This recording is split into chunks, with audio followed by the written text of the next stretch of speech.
Salve Maria, salve Roma, voltei depois de um tempo e vamos continuar falando sobre o livro de Gênesis. Quando acabar, passaremos para o livro de Êxodo. Então se inscreva no canal, ative o sininho aqui para quando eu postar chegar o vídeo.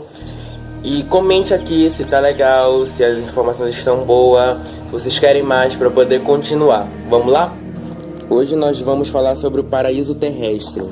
O paraíso terrestre, segundo o texto bíblico, quer revelar que o homem criado por Deus gozava de um estado de graça, harmonia e felicidade, participando da filiação divina. Não se deve procurar na Bíblia o lugar deste paraíso na terra. É mais a indicação de um estado de vida, onde o homem gozava dos dons preternaturais. Primeiro, a imortalidade. Gênesis 2:17, 3:3 e 19. Isto é, a morte entrou no mundo por causa do pecado.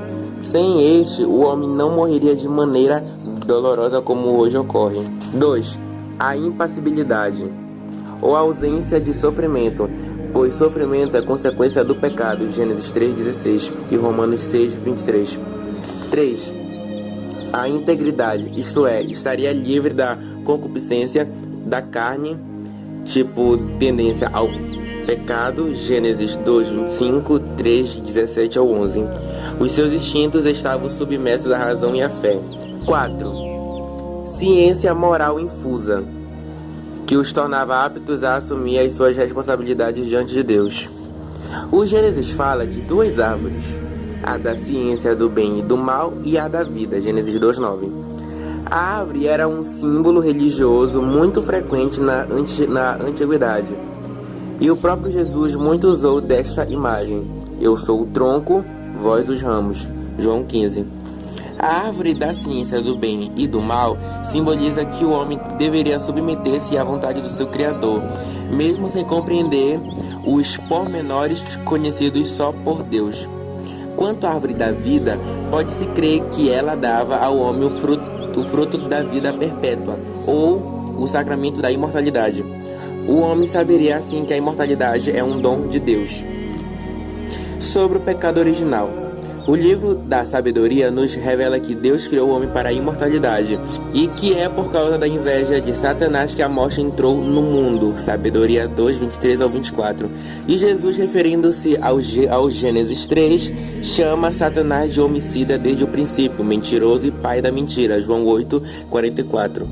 O escritor sagrado quis simbolizar Satanás com a figura da serpente, porque na antiguidade ela era o símbolo dos homens maus, ou seja, tudo metáfora. Gênesis 49:17 e Isaías 59:5. Malaquias 7:17, Jó 20:14 a 17 e Salmo 140, versículo 4. Para os cananeus, a serpente era também a divindade associada à vida e à fecundidade. Certamente isso influenciou o escritor sagrado, pois os cananeus eram antigos moradores da terra de Israel. Então, para os israelitas, a imagem da serpente advertia contra o perigo de cair na idolatria aos deuses pagãos. Não é preciso acreditar que a mulher viu e conversou com a serpente. O que ocorreu foi interiormente, como acontece quando somos tentados por Satanás. Ou seja, não é correto a gente falar que existiu uma serpente que fala que isso e que aquilo. São metáforas. O comer da fruta proibida significa que o homem e a mulher tentados desobedecem a Deus, não aceitaram o modelo da vida que Deus lhes havia dado. Quiseram ser como Deus sem Deus. A raiz do pecado foi a soberba. Notemos o que disse a serpente, metaforicamente. No dia em que comerdes, os vossos olhos se abrirão e sereis como Deus, versados no bem e no mal. Gênesis 3:5. O homem quis ser como Deus, capaz de definir o que é bem e o que é mal, sem se submeter a Deus, sem ter que pedir normas a Deus. Note que a soberba é o pecado do espírito, o único que os anjos e os primeiros homens podiam cometer, já que não estavam sujeitos aos desregramentos das paixões. Nada houve, portanto, de pecado sexual no pecado original. O pecado sexual só vai aparecer depois do pecado original, como uma de suas consequências, não antes. As consequências do pecado original foram terríveis, tanto para os nossos primeiros pais como para os descendentes. Eles perderam o estado de santidade, participação da vida divina, e o estado de justiça, harmonia perfeita consigo, com a mulher, com o mundo, com os animais e com Deus. Perderam os dons preternaturais que mostramos antes e não puderam mais transmitir esses dons aos descendentes.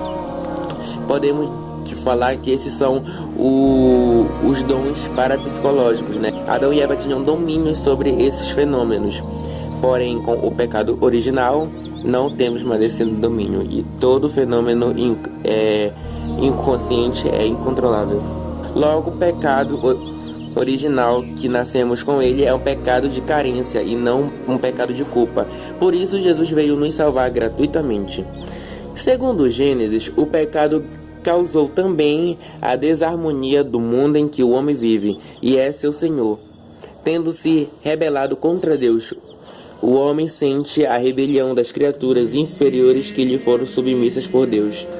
Mas Deus promete a salvação desde o Gênesis 3,14. Ao dizer à serpente que ela vai rastejar e comer o pó da terra e ter a cabeça esmagada pela mulher, os padres da igreja chamaram este texto de proto-evangelho, primeiro evangelho. Esta imagem significa a derrota do tentador. Os antigos colocavam os inimigos vencidos no chão e pisavam-nos com os pés. O autor quer dizer que Satanás é um lutador já vencido, embora possa maltratar os filhos de Deus ao longo da história, mas já está decretada a sua derrota. Deus põe inimizade entre a serpente e a mulher, entre os descendentes da serpente, no caso os maus, e da mulher, os bons. Isto se cumpre naquela que Jesus chama de mulher nas bodas de Caná e aos pés da cruz. João 2,4, João 19,26. O pecado original tornou-se algo hereditário. A criança que nasce hoje devia nascer com a graça santificante e com os dons preternaturais que os primeiros pais deviam ter guardado e transmitido, mas pecaram e não puderam transmitir. Santo Tomás de Aquino ensina que o gênero humano é em Adão como um só corpo de um só homem. Malaquias 4:1. O nosso catecismo diz: em virtude desta unidade do gênero humano, todos os homens estão implicados no pecado de Adão, como todos estão implicados na justiça de Cristo. Parágrafo 404. Depois do pecado original, a natureza humana é transmitida em um estado decaído. É isto que quer ensinar o texto bíblico. A igreja ensina que o pecado original se transmite de pai para filho por propagação e não por imitação. É preciso dizer aqui que não é por causa do ato biológico, sexual, que se transmite o pecado original. Deus quis o ato sexual do casamento, e isto não é pecaminoso, e não é por causa do pecado original. Apenas podemos dizer que a geração não transmite a graça santificante, e esta é então dada pelo batismo. É por isso que a igreja quer que se batize a criança, para que ela não seja carente da graça santificante. Jesus, o novo Adão, readquiriu para cada homem a graça santificante e nola dá no batismo. Aqueles que querem negar a realidade do pecado original saem dos ensinamentos do magistério da igreja. O catecismo lembra que a igreja que tem o senso de Cristo sabe perfeitamente que não pode atentar contra a revelação do pecado original sem atentar contra o mistério de Cristo. Parágrafo 389. Com outras palavras, podemos dizer que quem nega a realidade do pecado original nega também a realidade da salvação realizada por Jesus Cristo. E isto seria negar todo o cristianismo. Então ficaremos por aqui. No próximo vídeo vamos falar sobre Caim e Abel. Se inscreva, deixa o like, compartilha com os seus amigos, comenta o que vocês estão achando, críticas, elogios, o que for. Comenta, dúvida, eu vou estar aqui olhando para responder e até logo.